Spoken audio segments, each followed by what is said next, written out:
네, 시간 하나님의 말씀을 찾겠습니다. 요한계시록 21장 1절에서 8절까지의 말씀, 신약성경 420페이지에 있습니다.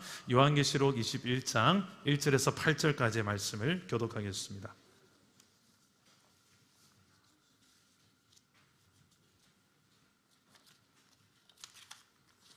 요한계시록 21장 1절에서 8절, 제가 먼저 1절 읽겠습니다.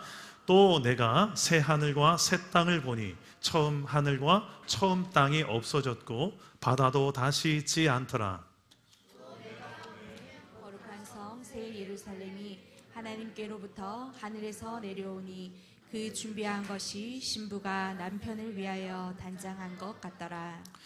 내가 들으니 보좌에서 큰 음성이 나서 이르되 보라, 하나님의 장막이 사람들과 함께 있음에 하나님이 그들과 함께 계시리니 그들은 하나님의 백성이 되고 하나님은 친히 그들과 함께 계셔서 모든 눈물을 그 눈에서 닦아주시니 다시는 사망이 없고 애통하는 것이나 곡하는 것이나 아픈 것이 다시 있지 아니하리니 처음 것들이 다 지나갔음이러라. 보좌에 앉으신 이가 이르시되 보라, 내가 만물을 새롭게 하노라 하시고 또 이르시되 이 말은 신실하고 참되니 기록하라 하시고 또 내게 말씀하시되 이루었도다. 나는 알파와 오메가요 처음과 마지막이라. 내가 생명수 샘물을 목마른 자에게 값없이 주리니 이기는 자는 이것들을 상속으로 받으리라. 나는 그의 하나님이 되고 그는 내 아들이 되리라. 그러나 두려워하는 자들과 믿지 아니하는 자들과 흉악한 자들과 살인자들과 음행하는 자들과 점술가들과 우상 숭배자들과 거짓말하는 모든 자들은 불과 유황으로 타는 못에 던져지리니 이것이 둘째 사망이라. 아멘. 오늘도 말씀으로 우리에게 찾아오시는 주님 꼭 만나기를 축복합니다. 여러분, 스포라는 말을 아십니까? 스포 금지. 한번 이미지 한번 띄워주실래요? 네, 여러분 이 단어가 무슨 뜻인지 아는 사람 손 한번 들어봅시다. 대부분 우리 그래요. 요걸 알면 이제 조금 다음 세대. 이거 다음 세대? 네. 요걸 모르면 저게 무슨 말이요? 그래요. 근데 이게 스포일러라는 단어의 이게 준말인데 스포일러는 무슨 말이냐면 이제 줄거리를 미리 내가 다 이야기해버리는 걸 말합니다. 미리 그 사람에게 드라마를 내가 저 사람이 보려고 하는데 그 드라마 결말이 어떻게 되는지 아니? 야, 오징어 게임 2 봤니? 그 끝이 어떻게 되는지 아니? 그러면서 나는 별로 안 듣고 싶은데 내가 보려고 하는데 그 사람이 그냥 설레발이 쳐서 그 이야기를 다 이야기해버려요. 여러분 좋습니까? 싫습니까? 좋아요. 그러니까 궁금해. 나는 정말 새롭게 보고 싶은데 그 결말을 다 들어버리면 시시해지잖아요. 그러니까 스포하지 마. 스포 금지. 이런 말을 요즘 자주 한다고 합니다. 그런데 성경을 보니까 성경은 참 스포를 많이 해요. 성경에 뭘 스포하느냐? 우리의 인생을 스포합니다. 우리 인생의 결말이 어떻게 될지를 스포합니다. 미리 다 말해줘요. 지구의 종말을 이야기합니다. 지구가 어떻게 끝나는지 알아? 세상이 어떻게 끝나는지 알아? 끝이 있어. 여러분, 이 스포는, 성경의 스포는 하나님께서 우리에게 왜 하셨을까? 단, 그때와 기한은 언제 일어날지 모르지만 분명한 것은 끝이 있다는 것을 성경은 말해주고 있어요. 그 끝날에 어떤 일이 일어나는가? 가장 중요한 사건이 뭐냐? 따라서 합시다. 왕이 다시 오신다. 다시요. 왕이 다시 오신다. 이 왕이 누군가요? 왕. 하나님이신데 정확하게 말하면 예수 그리스도를 말합니다. 2024년 전에 정확하게 이 땅에 왕이 오셨습니다. 예수님이 오셨어요. 근데 그 왕이 왜 오셨냐면 백성들의 죄를 대신해서 죽으려고 오신 왕이에요. 백성이 누군가? 저와 여러분이에요. 우리의 죄를 대신해서 십자가에서 대신 죽으려고 오신 왕이었어요. 왜? 죄 때문에 왕과 백성과의 관계가 끊어졌기 때문에 다시 이걸 회복시키려고 왕이 오셔서 대신 죽어주신 사건이 바로 십자가 사건이랍니다. 그 왕이 죽으실 뿐만 아니라 3일 만에 부활하시고 40일 동안 이 땅에서 부활을 증명하시다가 다시 승천하셔 하나님 보좌 우편에 앉아 계세요. 그러다가 때가 되면 다시 재림해서 이 땅에 오신다. 그때가 세상의 끝, 지구 종말, 끝이 있다. The end, 끝이 있다. 성경이 이걸 말해주고 있어요. 이걸 스포하고 있어요. 근데 도대체 그때 어떤 일이 일어날까요? 궁금하지 않아요? 궁금하면 좀 궁금하다 해주세요. 궁금하죠? 궁금해 주세요. 세상 마지막 끝날이 궁금해지면 성경을 보세요. 와, 놀라운 일이, 아주 판타지한 이야기들이 가득합니다. 근데 왜 주님이 한번 오셔서 십자가에서 죄를 사해 주시고 믿는 자마다 다 하나님 백성, 하나님의 자녀 삼아 오셨는데 그걸로 된 거 아닌가요? 왜 다시 오실까요? 그때는 이제는 구원이 목적이 아니라 이제는 심판이 목적이 되어 오십니다. 2024년 전에 오신 예수님은 우리를 죄와 사망으로부터 구원하기 위해 오셨고, 이제 언제가 될지 모르지만 다시 오실 주님은 세상을 심판하러 오십니다. 믿는 자와 믿지 않는 자가 오른쪽 왼쪽으로 갈라지는 순간, 천국과 지옥으로 갈라지는 순간 무서운 심판이 기다리는 날이 있기 때문입니다. 오늘 그 이야기가 성경의 내용이에요. 그래서 오늘 이 내용을 마지막 끝날에 왕이 다시 오시는 이유를 세 가지로 요약해 볼 수 있습니다. 첫째, 따라해 봅시다. 하나님 나라의 완성을 위하여. 1절과 2절 다시 한번 우리 큰 목소리로, 우리 다음 세대들, 특히 중고등부가 크게 읽어줬으면 좋겠어요. 우리 크게 한번 읽어봅시다. 시작. 또 내가 새 하늘과 새 땅을 보니 처음 하늘과 처음 땅이 없어졌고 바다도 다시 있지 않더라. 또 내가 보매 거룩한 성 새 예루살렘이 하나님께로부터 하늘에서 내려오니 그 준비한 것이 신부가 남편을 위하여 단장한 것 같더라. 예, 지구 종말, 세상의 끝 되면 어떤 일이 벌어집니까? 이 말씀 보니까 보세요. 지금 하늘, 지금 땅이 없어지고 새 하늘과 새 땅이 열린다. 그리고 새 하늘에서 뭐가 슉 내려오냐면 새 예루살렘이 내려온다. 새 예루살렘. 근데 그 새 예루살렘이 뭐냐? 이스라엘에 원래 있었던 예루살렘이 이제는 새 예루살렘에 내려오는데 하나님이 거하시는 성전이 있는 예루살렘, 다시 말해서 천국이 내려오는 거예요. 하나님의 나라가 도래하는 거예요. 그 천국이 완성되는 거예요. 근데 그 모습이 얼마나 아름다운지 결혼식장의 신부처럼 아름답대요. 여러분 결혼식장 가봤어요? 결혼식장 가면 누가 제일 예뻐요? 그때도 우리 엄마 그래야지, 그렇지, 그래야지 사랑받지. 여보 당신이 더 예뻐 이래야지. 여러분 결혼식장 가면 누가 제일 예쁜가? 신부가 제일 예뻐요. 신부보다 더 예쁘게 차려입고 가지 마세요. 우리 자매님들, 그 반칙입니다. 신부가 제일 돋보여야지, 그죠? 근데 신부가 얼마나 아름다운데 신부가 안 아름다운 신부가 있을까요? 제가 아직 가끔 정말 한 번씩 보긴 하지만 대부분은 다 예뻐요. 대부분 다 예쁜데, 여러분 신랑의 눈엔 특히 신부가 가장 아름답습니다. 신부밖에 안 보여요. 결혼식장에. 하나님 나라가 그렇다는 거예요. 세상의 아름다움에 빠져서 살 게 아니라 하나님 나라의 아름다움에 빠져서 살아갈 수 있기를 주님의 이름으로 축복합니다. 하나님 나라는 신부처럼 아름다운 거예요. 그리고 그곳에는 왕이 있어요. 왕이 어디에 앉아 계신가? 보좌에 앉아 계세요. 그 보좌에 앉으신 왕이 이렇게 말씀하세요. 오늘 말씀 보니까 이렇게 말해요. 내가 만물을 새롭게 하느니라. 따라합시다. 내가 만물을 새롭게 하노라. 여기에 만물 속에는 누구도 들어있냐면 저와 여러분도 들어있어요. 우리가 들어있어요. 우리가 하나님의 통치 아래 새롭게 되는 그날이 올 것이라는 거예요. 왕이 바뀌면 나라가 바뀌어요. 온 세상 만물을 새롭게 바꾸시는 그 왕이 오신다는 거예요. 오늘 우리가 사는 세상은 만물이 좀 새롭게 될 필요를 느끼는 세상을 살고 있어요. 특히 정치, 경제, 문화, 가정, 일터, 그리고 나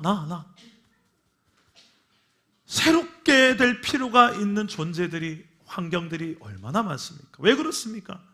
이 모든 것들이 왕이신 하나님의 통치 아래 살지 않아서, 하나님 떠나서 죄와 상처와 결핍으로 오염되어서 이런 삶의 결말이 바로 고통스러운, 새롭게 되어야 될 필요가 있는 세상이 우리가 사는 세상입니다.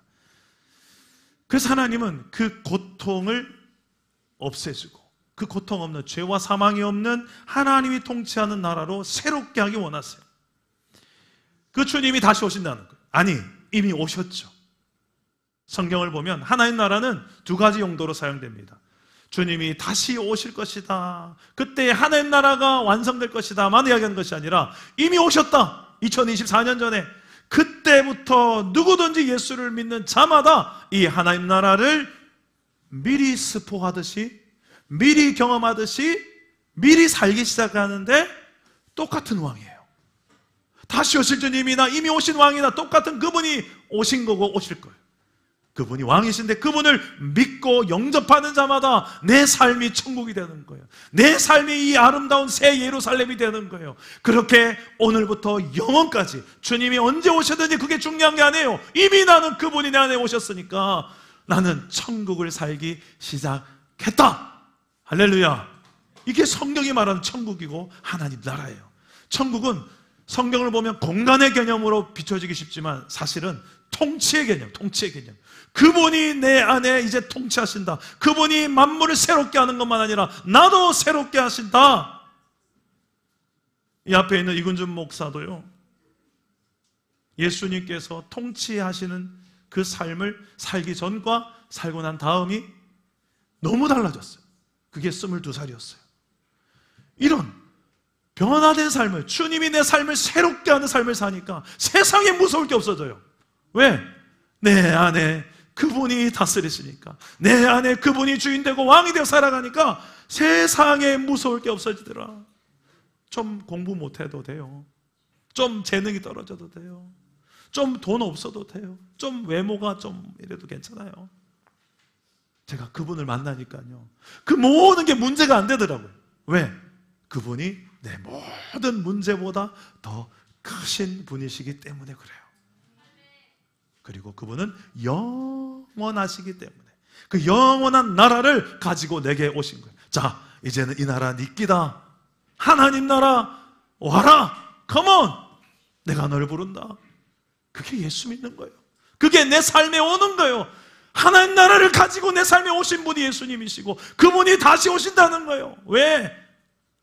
그 아름다운 하나님 나라를 이젠 영원토록 죄와 사망이 없는 이 하나님 나라의 세상을 완벽하게 누릴 수 있는 그때가 올 거라는 거예요. 그때까지. 그것을 뭐라고 하냐면 마지막 때, 종말이라는 단어를 써요. 성경에는 예수님이 처음 오시고 마지막 오실 그 사이를 살아가는데 이 마지막 때를 우리는 약간의 긴장감을 가지고 살고 있어요. 왜? 여전히 이 땅에는 마귀가 끊임없이 욕하고 무너뜨리려는 잠깐 세상의 왕권을 쥐고 살고 있거든요. 그러나 여러분, 우리는 궁극적으로 다시 오실 주님을 바라보고 살아가는 사람들입니다. 그분이 오실 때 성경이 약속하신 대로 새 하늘과 새 땅이 열리고 새 예루살렘이 신부와 같이 이 땅에 임하는 그날이 반드시 올 것을 믿고 오늘의 하나님의 나라, 그분의 통치를 누리며 증거하며 살아가는 우리 사랑 담은 교회 되기를 주님의 이름으로 축복합니다. 둘째로, 왜 주님은 다시 오시는가? 따라서 합시다. 백성을 위로하시려고. 우리 3절과 4절을 한번 다 같이 한번 읽어보겠습니다. 시작.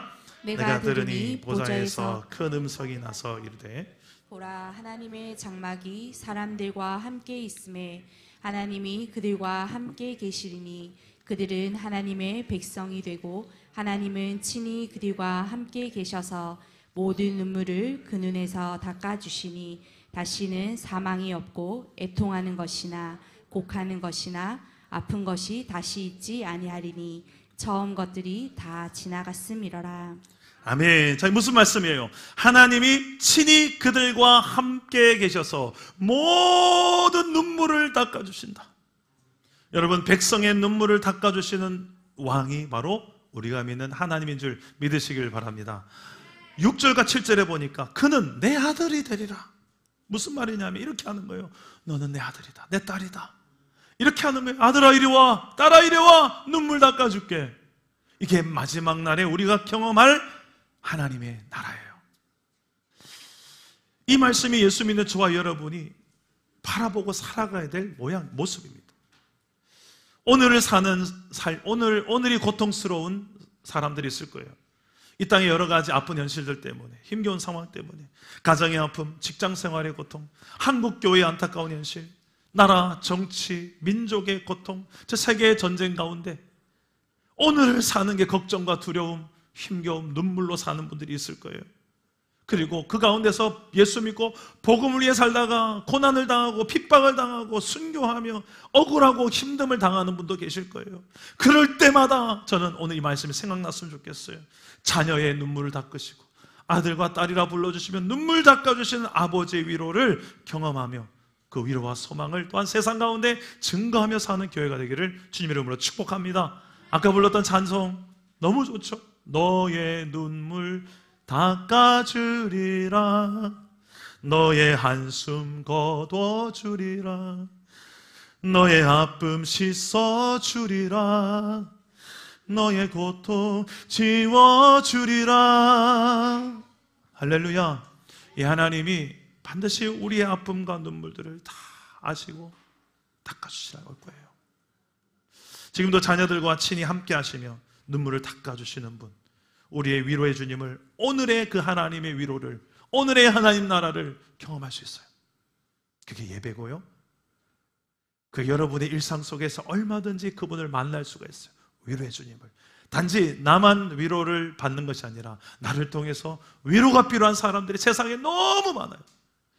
너무 많아요. 하나님 없이 살아가서 그래요. 그들에게 내가 경험한 하나님의 위로를 가지고, 십자가에 담긴 하나님의 위로를 가지고 나를, 이 부족한 나를 아들이라 불러주시고 딸이라 불러주면서 너는 내 끼다, 내 나라를 영원토록 함께 누리자, 나를 부르신 그 구원한 하나님의 사랑과 위로를 필요로 하는 영혼들이 얼마나 많은지 몰라요. 2024년도 한 해 동안에 여러분 말씀대로 살자고 했는데 그게 뭐냐? 말씀대로 사는 건 간단하게 이거예요. 성경을 보니까 하나님의 위로를 하나님 위로와 사랑을 먼저 충분히 경험하는 것이고, 그 다음에 그 받은 위로와 사랑으로 세상에 나아가서 그 사랑과 위로가 필요한 영혼들에게, 세상 누구도 위로해오지 못하고 사랑받지 못했던 영혼들 있잖아요. 그 영혼들에게 하나님은 위로할 수 있고 하나님은 여전히 사랑하신다고 말해주시는 사람이 누굽니까? 먼저 그런 위로와 사랑을 받아본 저와 여러분이 아니겠습니까? 그 말씀 속에, 성경 속에 기록된 확실한 하나님의 말씀을 실제로 몸소 체험해서 세상 가운데 그 위로와 사랑을 나눌 수 있는 2025년도도 되어지기를 주님의 이름으로 축복합니다. 마지막입니다. 왜 주님이 다시 오시는가? 따라합시다. 죄인을 심판하시려고. 더 정확하게 말하면 죄를 심판하려, 죄의 결말을 찍으려고 주님은 다시 오십니다. 우리 8절 말씀을 다 같이 한번 읽어봅시다. 8절입니다. 시작. 그러나 두려워하는 자들과 믿지 아니하는 자들과 흉악한 자들과 살인자들과 음행하는 자들과 점술가들과 우상 숭배자들과 거짓말하는 모든 자들은 불과 유황으로 타는 못에 던져지리니 이것이 둘째 사망이라. 아멘. 와, 무서운 이야기예요. 여러분, 불과 유황 바글바글 끓는, 던지면 바로 확 타버리는 그 뜨거운 그곳에 누구를 던져버린다? 이 죄인들을 다 던져버리는데, 이 죄인들 보니까 흉악한 자, 살인자, 음행하는 자, 점술가, 점치는 사람, 우상숭배자, 거짓말하는 자, 두려워 떠는 자, 그리고 믿지 않기 때문에 떠는 거죠. 심판이 두려운 거죠. 회개하지 않았기에 떠는 거죠. 그런 모든 자들이 결말이 이런 불과 유황, 다시 말해 지옥에 떨어진다는 거예요. 던져버린다는 거예요. 그래서 예수님은 이 마지막 때를 살아가는 우리에게 이렇게 조심해라고 이야기합니다. 우리 누가복음 21장 34절 화면을 보시고 다 같이 한번 뭘 조심하고 살아야 될지, 이 마지막 때에 누가복음 21장 34절에서 36절까지를 여러분 한번 자세히 한번 읽어보시기 바랍니다. 함께 읽겠습니다. 시작. 너희는 스스로 조심하라. 그렇지 않으면 방탕함과 술 취함과 생활의 염려로 마음이 둔하여지고 뜻밖의 그날이 덕과 같이 너희에게 임하리라. 이날은 온 지구상에 거하는 모든 사람에게 임하리라. 이러므로 너희는 장차 올 이 모든 일을 능히 피하고 인자 앞에 서도록 항상 기도하며 깨어 있으라 하시니라. 아멘. 네. 여러분 34절을 좀 띄워놔 주십시오. 다시. 뭐가 우리가 조심해야 될 겁니까? 예수님은 이 세 가지를 마지막 때에 주의하고 조심해라. 첫째, 방탕함. 방탕함은 내가 내 맘대로 사는 거예요. 뭐 내 낀데 뭐. 딱 탕자가 좋은 예죠. 성경에 아버지, 어차피 아버지는 죽고 돌아가실 텐데 유산 있죠. 저한테 줄 유산 주세요. 제 마음대로 좀 살다가 저도 살아봅시다. 죽지도 않았는데 아버지. 아직까지 내가 재산 달랄 권한 없는데 아버지가 또 줘요. 근데 다 내 마음대로 써버리고 거지가 돼가지고 돌아오죠. 그게 방탕해요. 이 젊음도 내 거고 돈도 내 거고 건강도 내 거고 내 마음대로 네가 주인 되어 살아. 네 인생 네 거야. 아니요. 성경은 그렇게 말하지 않습니다. 네 인생 하나님이 주신 거야. 하나님 거야. 이거 깨달을 때까지 저도 참 많이 방황했어요. 내가 주인 되어 사는 게 얼마나 힘든지 몰라요. 얼마나 무거운 짐인지 몰라요. 내가 다 책임져야 되는데 너무 내가 봐도 내가 너무 무능하고 부족한데 여러분 저 방탕함을 따라가 보세요. 당장은 짜릿하고 내 마음대로 사니 좋아요. 엄마 아빠 없는 세상 좋을 것 같죠? 딱 한 달만 살아보세요. 한 달은 좋을까요? 2달 살아보세요. 힘들어 진짜. 그 방탕함은 하나님을 떠난 삶, 내 마음대로 산다는 거예요. 조심하지 않으면 방탕함에 빠진다. 그리고 술 취함, 단지 액체 술을 말하는 게 아니라 세상의 속성을 술로 이야기하는 거예요. 세상은 한 잔이 2잔 되고 2잔이 3잔 되고 계속해서 우리를 더 이리 와 더 이리 와. 처음에는 작은 걸로 시작해요. 그런데 끊임없이 우리를 끌고 갑니다. 어디로부터? 하나님으로부터 멀어지는 쪽으로, 세상으로. 보암직하고 먹음직하고 나를 참 행복해 줄 만한 것들로 자꾸만 끌고 가는, 그게 뭔가 술로 드러나는데 이게 세상의 속성이에요. 아주 매력적이에요. 사탄은 기가 막히게 우리가 뭐가 땡기는지 알아요. 뭘 먹고 싶고 그거 좋아하는 거 가지고 자꾸 어디로 데려가는가? 하나님 반대편으로. 그게 세상이라는 단어로 표현하는 마귀의 통치하는 나라를 말해요. 내가 통치하는 세상으로 와. 더 이리로 와. 거기 아니라 이리로 와. 잠깐만 보여줄게. 스마트폰 보여줄게. 보암직하고 또 먹음직하고 이 땡기지 않니? 맞지? 뭐 끊임없이 먹는 이거 먹어봐. 저거. 여러분 우리가 뭘 먹고 싶고 뭘 보고 싶고 뭘 하고 싶은지 사탄은 기가 막히게 한다니까요. 그걸로 거기에 약해가지고 질질질 끌려가다가 그게 바로 술 취함입니다. 술 취함. 생활의 염려가 여기 끼어있어요. 여러분 좀 방탕함 술 취함은 좀 그렇다 치더라도 생활의 염려를 조심해라. 왜 염려하는지를 보면 하나님을 못 믿어서. 예수님은 제자들에게 이렇게 이야기합니다. 아무 염려하지 마라. 왜? 그 염려하는 것은 세상 사람들이 하는 것이다. 아버지를 믿으면 염려하지 마라. 저 세상에 오늘 피었다 지는 들풀도 먹이고 입히는 하나님이시다. 하물며 너희일까 보냐? 나를 믿고 내 자녀된 너희를 내가 입히고 먹이지 않겠느냐? 염려하지 마라. 너희는 오직 먼저 그 나라와 그 의를 구하며 내일 일을 염려하지 말고 오늘의 하나님 나라를 누리며 살아라. 그분의 통치 안에 살아라. 이 염려가 믿음의 반대편에 있는 단어예요. 늘 그래서 입에 우짜고 이 믿음 없는 사람들 우짜고 그리고 늘 한숨 쉬고 땅이 꺼져라고 한숨 자도 이 믿음 없는 사람들, 늘 원망과 불평이 가득한 사람, 믿음 없는 사람들. 왜? 하나님이 계신데, 하나님이 내 안에 계시고 그분의 자녀로 내가 살아가는데 좀 부족하면 어때? 좀 연약하면 어때? 그분이 계신데 하면서 좀 없으면 없는 대로 살면 돼요. 부족하면 부족한 대로 살면 돼요. 왜? 내 안에 하나님이 계신데 그분이 통치한 나라를 이미 내가 살기 시작했는데 영원토록. 뭐가 문제인데? 가장 큰 걸 가진 사람, 이게 진짜 믿어지면 일어나는 일이에요. 그냥 체하는 사람, 믿는 체하는 사람, 이게 뭔 말인지 몰라요. 진짜 믿어지면 일어날 수 있는 일입니다. 여러분, 그래서 우리는 이 세 가지를 조심해라.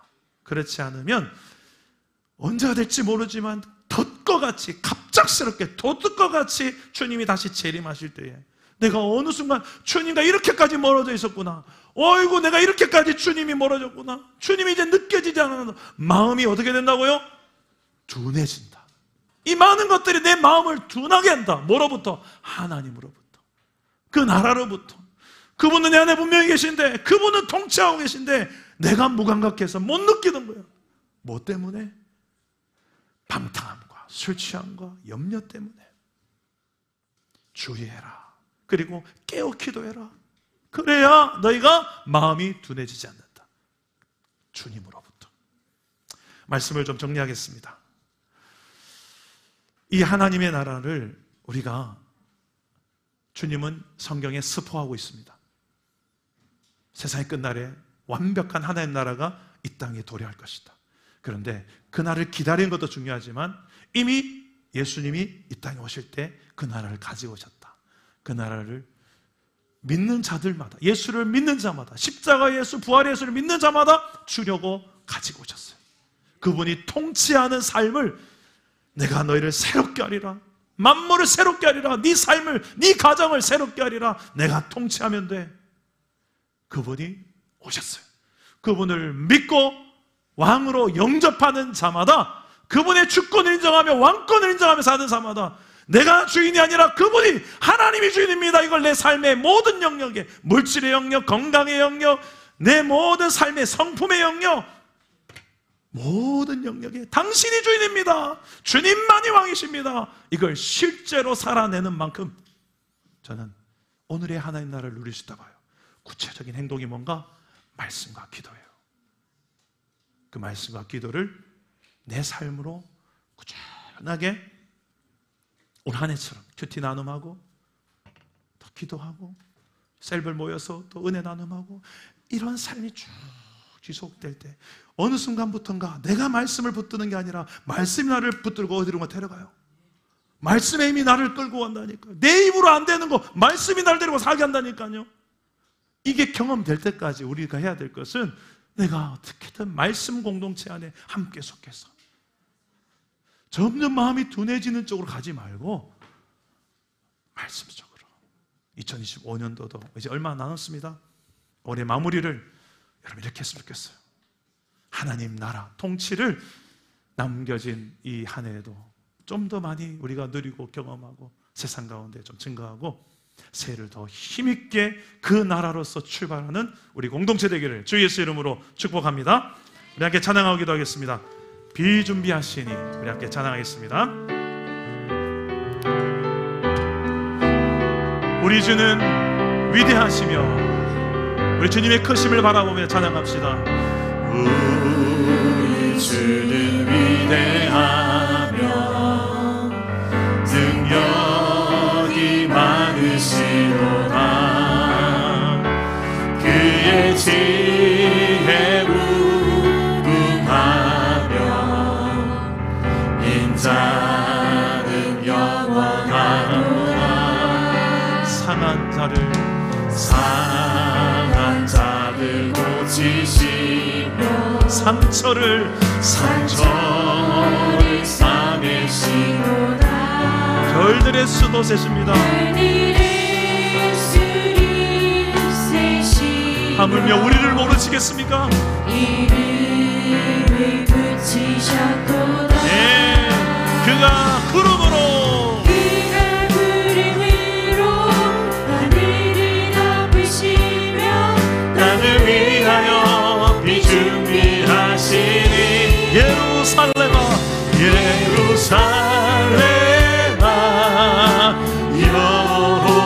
여호와를 찬송할지어다. 내 하나님을 감사함으로 그 앞에 나가며 주 임재 앞에 경배. 다시 한번 선포합시다. 우리 주는 위대하시며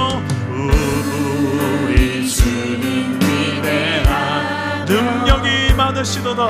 능력이 많으시도다.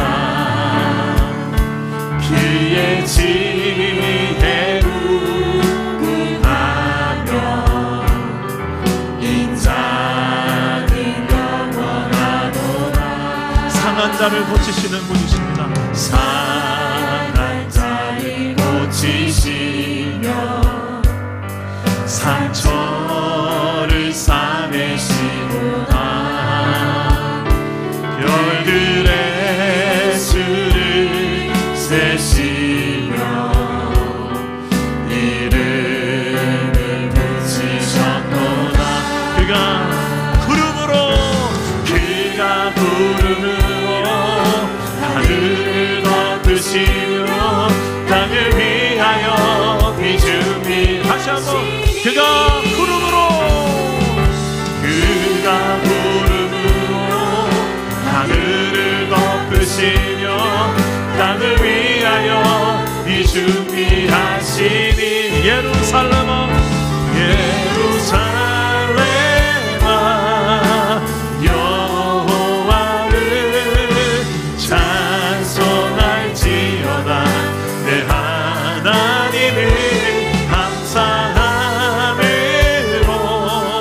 주 앞에 나가며 주인. 우리 믿음의 손을 높이 들어봅시다. 너 예루살렘아 일어나라. 예루살렘아 여호와를 찬송할지어다. 내 하나님을 감사함으로 주 앞에 나가며 주 임재 앞에 경배해. 한번 기도합시다. 눈을 감고 한번 기도합시다. 우리에겐 오늘도 하나님의 통치가 필요합니다. 주님 다시 오실 그날, 끝날이 반드시 올 것을 믿고 오늘의 하나님의 나라, 하나님의 통치를, 그리고 그분의 위로와 사랑을 내가 경험해야 될 필요가 있지 않습니까? 나만이 아니라 내 주변에 가족과 친인척, 친구들, 이 세상 하나님이 없어서 그런 거 아니에요? 하나님 없이 살아서 그런 거잖아요. 다 죄의 결말을 아직도 무시하며 살고 있어서 그렇잖아요. 오늘 하나님, 내가 먼저 그분의 사랑을 경험하고 그분의 통치 안에 내가 살아가게 해달라고, 그리고 세상에 아직도 하나님을 모르고 살아가는 영혼들에게 이 사랑을 내가 경험한, 내가 알고 경험해서 말할 수 있는 그 하나님의 사랑, 그 하나님의 통치를 내가 말할 수 있고 증거할 수 있는 인생으로 살아가게 해달라고, 우리가 그런 가정, 교회가 되게 해달라고 우리 한번 기도하며 나갔으면 좋겠어요. 기도하겠습니다. 하나님 아버지, 우리를 사랑하셔서 오늘도 말씀으로 찾아오시고 우리 한 사람 한 사람에게 이렇게 너는 내 소중한 아들이다, 너는 내 소중한 딸이다, 내가 너를 구원하였다, 너는 내 것이다, 내가 너를 지명하여 불렀다, 내가 너로 크고 비밀한 일을 알게 할 것이다. 하나님, 주의 마음으로 우리를 충만하게 하셔서 아버지 하나님 없이 살아가는 이 세상 가운데 진정 하나님의 위로와 사랑을 증거할 수 있는 교회로 우리 사랑 남은 교회를 부르셨사오니, 너 예루살렘아, 너 하나님의 백성들아, 너 하나님의 자녀들아, 오늘 하나님 아버지요, 믿음을 하나 일어나게 해주시고 성령 하나님께서 붙잡아 주셔서 아버지 하나님, 하나님의 그 나라가 온 세상 가운데 보여주게 하시고 그 나라 가운데 서게 하여 주시옵소서. 주님의 도우심을 구합니다. 주님의 함께 하심을 붙듭니다. 오늘 하나님께서 우리를 붙잡을 점이 있습니다. 살아계신 하나님, 세상이 참 많이 어지럽고 힘겹고 참 낙심되고 두렵고 원망이 되고 무기력한 세상을 살아갈 때가 참 많습니다. 무엇보다 그런 험난한 세상 속에 내가 너무나도 또 초라하고 연약한 것 같아서 더 마음이 무너질 때가 많습니다. 그런 우리를 향하여 하나님은 변함없이 내가 만물을 새롭게 하노라, 내가 만물을 새롭게 하노라. 오늘도 우리가 그렇게 주님의 새롭게 하시는 통치가 내 삶에, 우리의 가정에, 우리 교회에, 이 나라 이 민족 가운데, 이 땅 세상 가운데 필요하오니 주여 이 세상을 불쌍히 여겨주시고 이 땅에 세운 당신의 몸된 교회를 통하여 새롭게 하여 주시옵소서. 주님이 반드시 다시 오겠다 약속하신 그날을 바라보며 새 예루살렘을 날마다 그 아름다움을 믿음의 눈으로 바라보며 예배하며 주를 가까이하며 세상에 가까이하는 것이 아니라 모든 세상의 방탕함과 출취함과 염려를 멀리하고 오직 하나님을 더 가까이하며 주님의 나라를 누리며 증거하는 우리 교회가 되게 하여 주시옵소서. 그렇게 우리 안에 도우시고 통치하실 주님을 믿사오며 예수님의 이름으로 기도합니다. 아멘.